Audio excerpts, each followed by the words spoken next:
time to speak of remaining in this first half as the kick's away. And not wanting to risk anything here late in the half, he'll just take a knee and they'll bring the football out to the 25.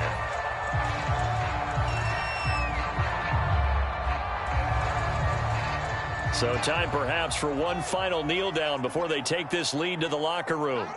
And with time running down, they go down to a knee.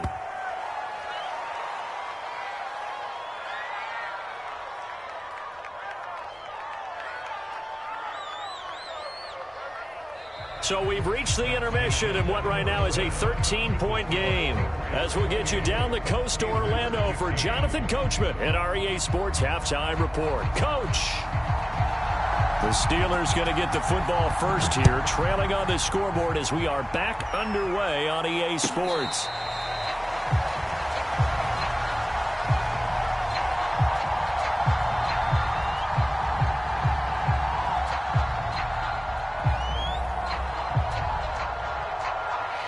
The Steeler offense here about ready for their next drive. And right out of the gate, they face what you'd think could be a pretty important drive. I would say so. You know, they're down 2 scores. That's not the end of the world.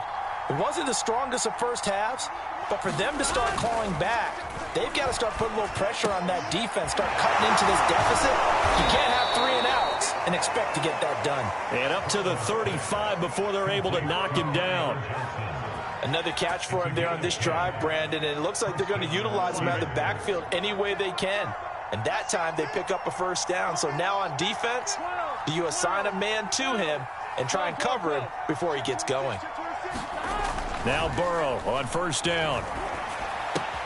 Swings this out for Hunt. And he'll be out of bounds up near the 45 at the 44. So the completion results there in 9 yards. And it'll be second and about a yard to go for the first. A carry here for Hunt. Not enough there for a first. No gain, as a matter of fact. And it leaves them at 3rd and 1. CD, put on your OC cap here. What do you do? 2nd and 1, you get stuffed. Now 3rd and 1. You know, in the old days, I would have said we're going to line up and we're going to run the same darn play and we're going to get it right. But nowadays, as tough as defenses are, I want some mobility. I want some movement, putting the ball in the hands of my quarterback and giving him a run-pass option.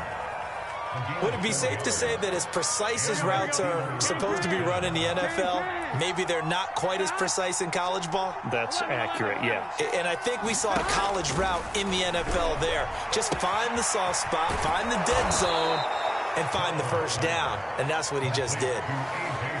But one of the ways that quarterbacks keep all the receivers alive in a play, never lock in on any one guy. Make sure you keep your eyes moving, scan the field.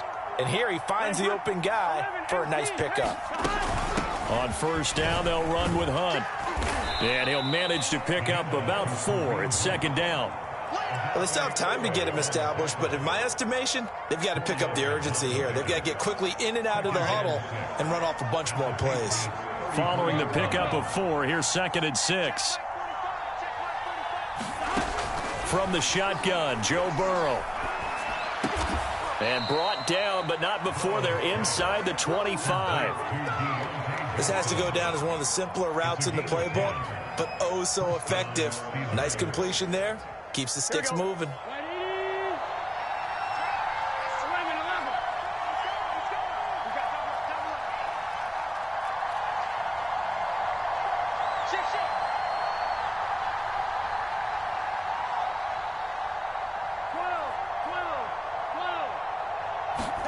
They will throw on first down with Burrow.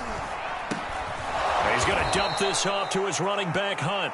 They'll get him to the ground at the 20 following a pickup of 4. And that's a good job there by the corner. We do talk about this a lot, that a lot of corners see their job as simply covering receivers. Tackling isn't everyone's thing. But in this case, he came up quickly and made a nice, sure tackle.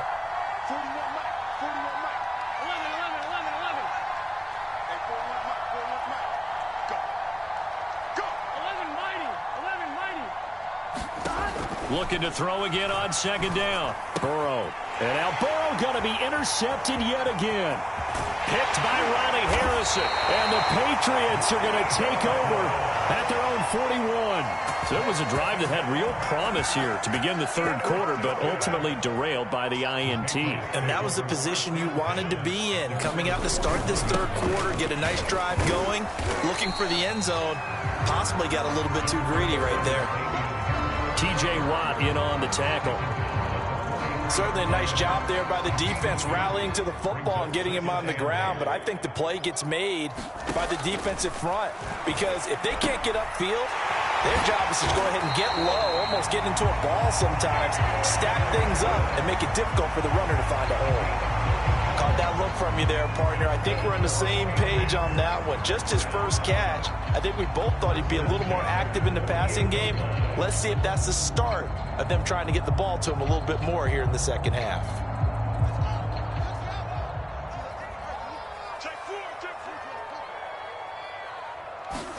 On first down, Fields.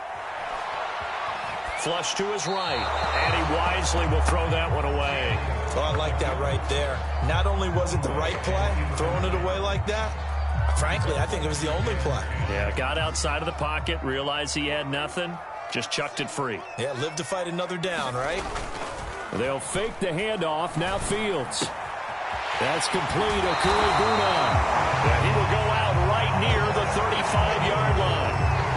And now we get into the psychology of the whole thing, because a lot of teams with a 2-score lead in the third quarter, they almost become defensive with their offense, just playing not to lose. I think with this team, you got to figure at this point, this is a great spot for them to go into attack mode, really try and put the hammer down and finish this one off. Jordan Fuller there to take him down. In my book, that's running the ball well, but with intelligence. How about him keeping the clock moving, staying in bounds? Yeah, even though it's the third quarter, you're thinking ahead, aren't you? This is where your running game can really help you with a lead in the second half. I agree totally. It's not just end-of-the-half situations that you worry about the clock. It's throughout the game. And with a lead, stay in bounds. Make them fight harder to try and catch you. And that's a more than acceptable read right there, because it's zone coverage, so timing is everything. This time he waits for his man to come open, puts it right on him, and they pick up a first down. 1 quarter remains here on a Sunday night. We'll return with more after this. You're watching the NFL on EA Sports.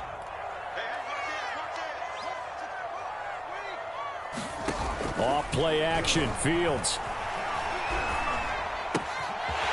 Going right side here, and that's complete.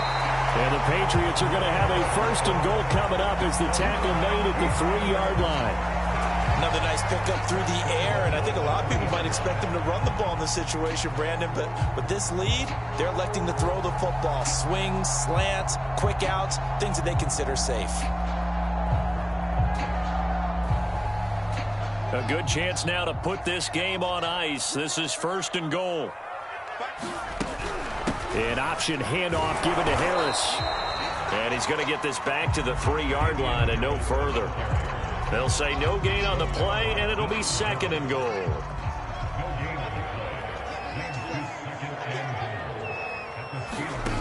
Here's Fields. And this is caught. Touchdown, Patriots. A great effort there. His first touchdown on the year. And the Patriots look like they're going to get back in the win column as they extend their lead here in this fourth quarter. Zerline now for the PAT.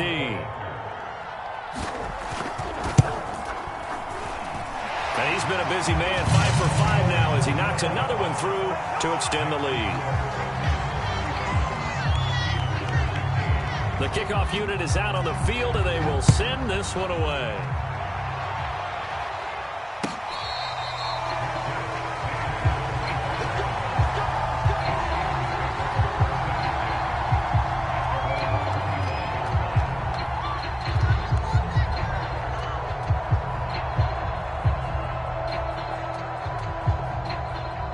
The Steeler offense here about ready for their next drive. And their 4-game win streak very much in jeopardy as they go to work here late with a 1st and 10. And they'll get it all the way up about 5 yards shy of midfield. The big play to start him out has him at the 45 already. Now Burrow. They'll go screen here to Hunt. And he's able to take it across midfield before going out of bounds. With all the success they've had throwing the football as a pass rusher, you know you've got to come hard when you see him drop back to throw.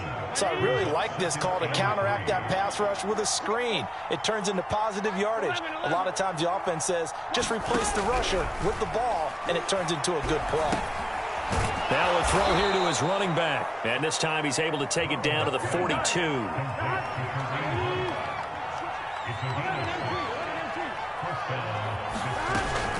They'll run on first down. Hunt. And he'll take this ahead for about 4. Second down coming up.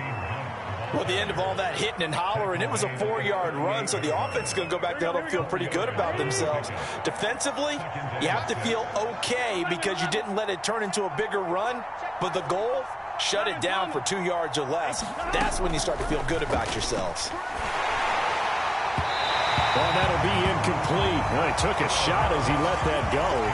And it's going to bring up a third down. He had to absorb another little bump there from the defense. Another incomplete pass. We've seen a lot of that tonight. They've come after him all night long. Nothing but pressure in his face. He's trying to stand up there and make throws. It's hard enough to do when the pocket is clear. When you got all those people in front of you, almost impossible to have a good completion percentage. And for the 4th time tonight, it's an interception. Picked by Ronnie Harrison. And the Pats are going to take over at their own 13-yard line.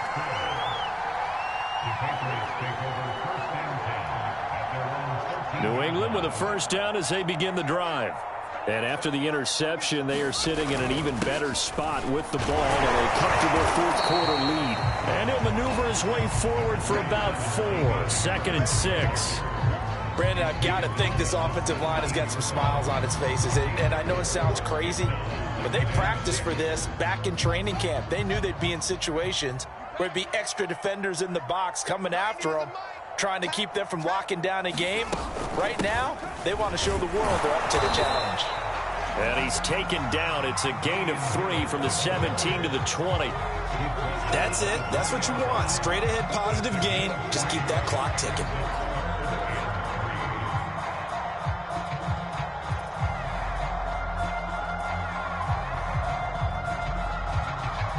New England on 3rd down. They've hit 2 for 4 thus far. Here it's 3rd and 3. On play action, Fields. Pressure comes and the Steelers take him down. Now the Steelers use the first of their 3 timeouts. It's just their first. They'll be down to 2 remaining as we step aside here in the 4th quarter. On is the punter Hecker as he gets this one away. Pulled in at the 24. A good return there, 17 yards. And the Steelers will go on offense here, 1st and 10.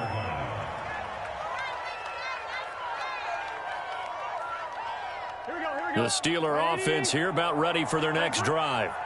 Even though they were able to force the punt defensively, still a big hole to climb out of, especially at this late stage of the contest. We've talked about it, CD, but it bears repeating. They are struggling to throw the football. All the interceptions and more incompletions. It just doesn't look like things are in sync out there. I would agree with that, and it's not a good day when you feel like an incomplete pass is almost a win for you because it wasn't intercepted. And I think the receivers now, when they're running their routes, they want to catch the ball, but they also want to make sure that the defenders don't take it away. And taking it across midfield and inside the 45. Well, I can put my defensive cap on right now, and I know they're saying don't give up any big plays now. They've controlled this game throughout, and all they want to do is see it through to the end. I think they let their guard down a little bit with that last completion. Sometimes when you're trying not to give up bigger plays, you don't react as fast as you should on other throws. This defense was definitely alert to the possibility of the deep ball, and they were more than ready for it. They've got the lead, 4th quarter. Maybe can expect more passes like that downfield. He'll leave it for Hunt, complete. And they'll get this to the 30-yard line before crossing over out of bounds.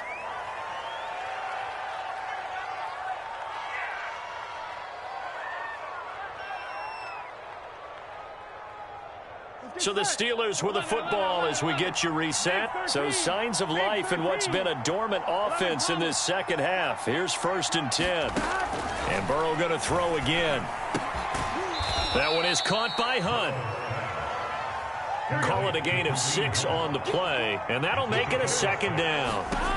Out of the gun, it's Burrow. Got his man, it's caught for a Steelers touchdown. A great play there with his 3rd touchdown of the game, number 15 on the year. And the Steelers have got it back to its... Oh, and now they're going to fake it. And this is caught out in the left flat. And the fake attempt here not going to work. Got a little yardage, but not enough to get to the goal line. 2 scores down, 2 timeouts at their disposal. This is a critical onside kick.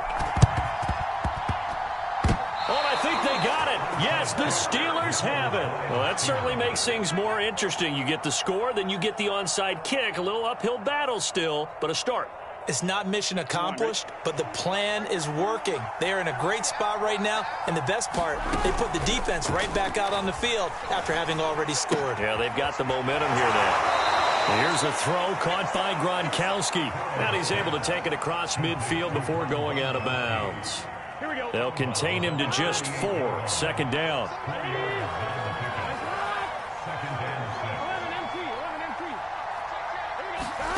Now Burrow. Toward the sideline, and look at that catch. Dragging the toes, and that's going to be a 1st down. Well done. Clock management definitely critical here if they want to get back in this game. Absolutely agreed. They have to up the tempo in this case, down a couple of scores. Want to make sure they have a chance to win this ball game.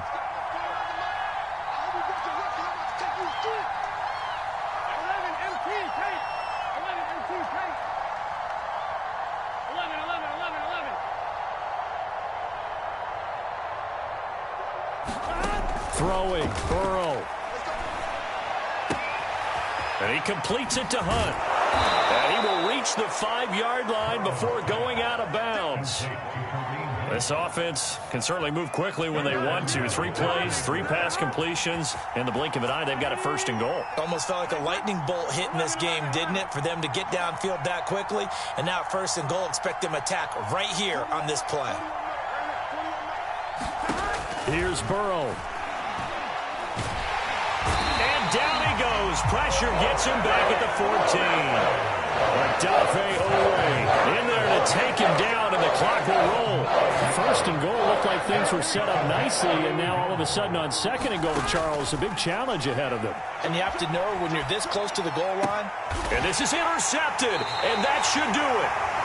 Picked up by Jonathan Jones. And the Patriots are going to have the football at their own 1-yard line. Well, it wasn't always pretty, but the interception there, that means that they should get out of here with a victory. Yeah, this is not a game that they're going to preserve for posterity on defense, but they did finish it off, didn't they? They did make the winning play to close things out. They'll take that one and head to the locker room. Give them 3 on 1st down. It'll set up a 2nd and 7. And give him a lot of credit there, but even more credit to the guys up front. In that situation, you know it's going to be a stacked defensive front. And to be able to gain that much yardage, that's a big win for the guys on offense. Yeah, they were just about standing on their own goal line, so to get a few yards there, a great start. Now we'll see what 2nd down brings. The last run got 3. Now here's 2nd and 7.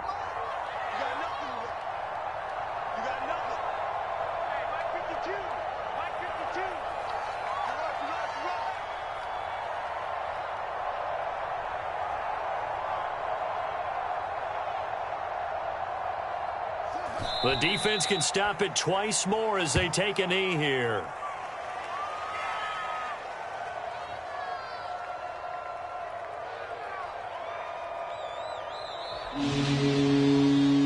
A lot of scoring. There's no doubt about that in this one, Charles. Points, they were not at a premium. They were pretty easy to come by. They were, but it was fun, wasn't it? Because both teams finding ways to click. And you know people who love this game, they also love baseball games that are 14-11 with 3 or 4 home runs mixed in. So for the Pats, the win moves them to 12-1 now on the year. And they'll hit the road next week to take on the Buffalo Bills. Meanwhile, for Pittsburgh, they can ill afford to drop too many more as they fall to 7-6 on the year. And they'll be back home next week as they're set to take on the Carolina Panthers. So for our entire crew, alongside Charles Davis, I'm Brandon Gaudin. Thanks for watching, everybody. We'll see you next time.